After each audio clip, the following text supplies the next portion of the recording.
মেঘ দেখে কেউ করিস নে ভয়, আড়ালে তার সূর্য হাসে, হারা শশীর হারা হাসি অন্ধকারেই ফিরে আসে।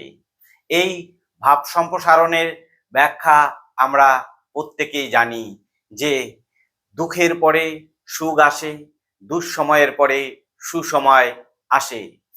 আমাদের রাজ্যে দীর্ঘদিন ধরে একটা দুঃসময়ের মধ্য দিয়ে আমরা গেছি।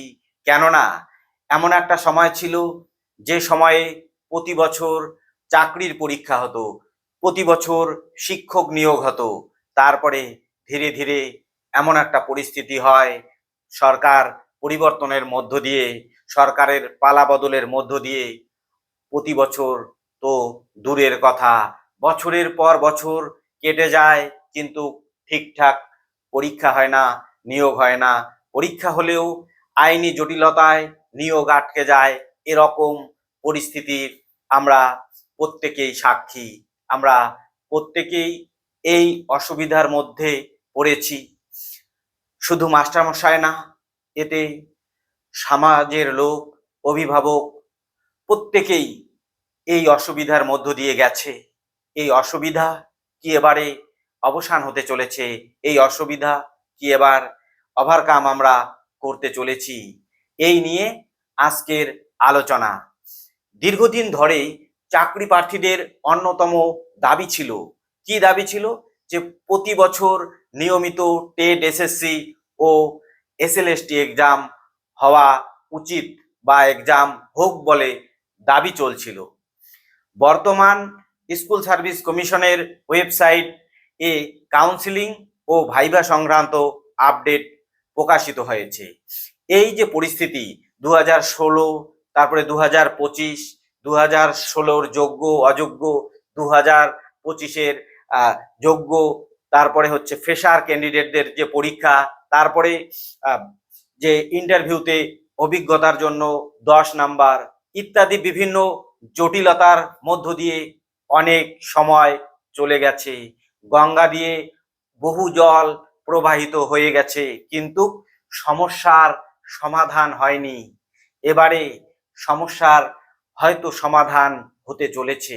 কেননা আমরা জানি যে এই যে সমস্যা চলছিল, সমস্যার মাঝে কি হলো? সরকার পরিবর্তন হলো। তৃণমূলে কংগ্রেসের হাত থেকে বর্তমানে রাজ্য সরকারের যে ক্ষমতা ভারতীয় জনতা পার্টির হাতে চলে এলো। এবারে এই ভারতীয় জনতা পার্টি বিরোধী দল থাকাকালীন অনেক সংকল্প প্রকাশ করেছিল। সেই সংকল্প অনুসারে ওনারা কথা রেখে চলেছে, তার বিভিন্ন প্রমাণ আমরা পাচ্ছি। বর্তমানে বাজেট অধিবেশন চলছে, এই অধিবেশনে অনেক ভালো ভালো খবর আসতে চলেছে। এবারে মূল আলোচনায় আবার ফিরে যাচ্ছি। নিয়মিত নিয়োগ, স্বচ্ছ প্যানেল প্রকাশ এবং নির্দিষ্ট সময়ে পরীক্ষা নেবার জন্য আইনগত প্রক্রিয়া আরো শক্তিশালী হলো। কেননা বিধানসভায় বিল পাস হলো যে প্রতি বছর টেট, এসএসসি, এসএলএসটি পরীক্ষা হবে, এবং এটি ঘোষণা করেছে আমাদের রাজ্যের মাননীয় রাজ্যপাল বা সাংবিধানিক প্রধান আর.এন. রবি। চাকরি প্রার্থীদের জন্য বার্তা, বন্ধুরা হতাশ হবেন না, নিয়োগ প্রক্রিয়া এগোচ্ছে, প্রস্তুতি চালিয়ে যান। টেট, প্রাইমারি, আপার প্রাইমারি প্রত্যেকটা পরীক্ষা এখন থেকে প্রতি বছর হবে।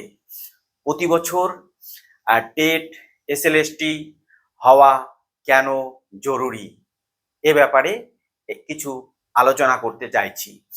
নিয়মিত শূন্যপদ পূরণ হবে যদি প্রতি বছর পরীক্ষা হয়। তারপরে বেকারত্বের চাপ কমবে। এই যে দীর্ঘ সময়ে অনেক চাকরি প্রার্থী যারা অপেক্ষায় ছিলেন, ধৈর্য ধরে ছিলেন, তাদের হয়তো এবারে কর্মসংস্থানের ব্যবস্থা হবে। তারপরে প্রার্থীরা নিজস্ব ক্যালেন্ডার অনুযায়ী প্রস্তুতি নিতে পারবে। কেননা একটা নির্দিষ্ট সময়ে যদি অ্যাডভার্টাইজমেন্ট হয়, পরীক্ষার একটা নির্দিষ্ট সময় থাকে, তাহলে চাকরি প্রার্থীদের কিন্তু অনেক সুবিধা হয়, প্রস্তুতি একটু ভালোভাবে নেওয়া যায়। তাহলে এবারে আপনারা কি করবেন? এখানে দুটো দল রয়েছে, নতুন চাকুরি প্রার্থী এবং ফ্রেশার। কোন অর্থে? কেননা বর্তমানে প্রাইমারি এবং আপার প্রাইমারিতে আপনারা যারা শিক্ষকতা করছেন এবং যাদের যাদের টেট পাস করা নেই, বর্তমানে কিন্তু টেট পাস অপরিহার্য বৈশিষ্ট্য বলে সুপ্রিম কোর্ট ঘোষণা করেছে। তাই আপনারা অবশ্যই এবারে টেট পরীক্ষার জন্য প্রস্তুতি নিন। কেন? এটা শীর্ষ আদালতের অর্ডার এবং রাজ্যগুলোকে কিন্তু চিঠি করেছে। তাই আপনারা দেরি না করে প্রস্তুতি নিতে থাকুন। আর আপনারা যারা যারা নতুন ক্যান্ডিডেট, ফ্রেশার ক্যান্ডিডেট রয়েছেন, আপনারা সিলেবাসটা ভালো করে জানুন, কোর বইগুলো পড়ুন, এমসিকিউ প্র্যাকটিস করুন, প্রিভিয়াস ইয়ার্স কোশ্চেন সলভ করুন, তারপরে শর্ট নোট তৈরি করুন। পরিশেষে একটা কথা বলতে চাচ্ছি, চাকুরির লড়াই দীর্ঘ হতে পারে, কিন্তু প্রস্তুতির কোনো বিকল্প নেই। আজকের পরিশ্রমীরাই আগামী দিনের সাফল্য সফল হবে বা সাফল্য পাবে। তাই নিয়মিত পড়াশোনা করুন, আত্মবিশ্বাস রাখুন এবং লক্ষ্য থেকে চোখ সরাবেন না। আমাদের টিচিয়ার ইউটিউব চ্যানেলের ভিডিওগুলো যদি ভালো ভালো লাগে তাহলে লাইক করবেন, কমেন্ট করবেন, শেয়ার করবেন এবং নতুন হলে অবশ্যই চ্যানেলটিকে সাবস্ক্রাইব করতে ভুলবেন না। সবাইকে অনেক অনেক ধন্যবাদ।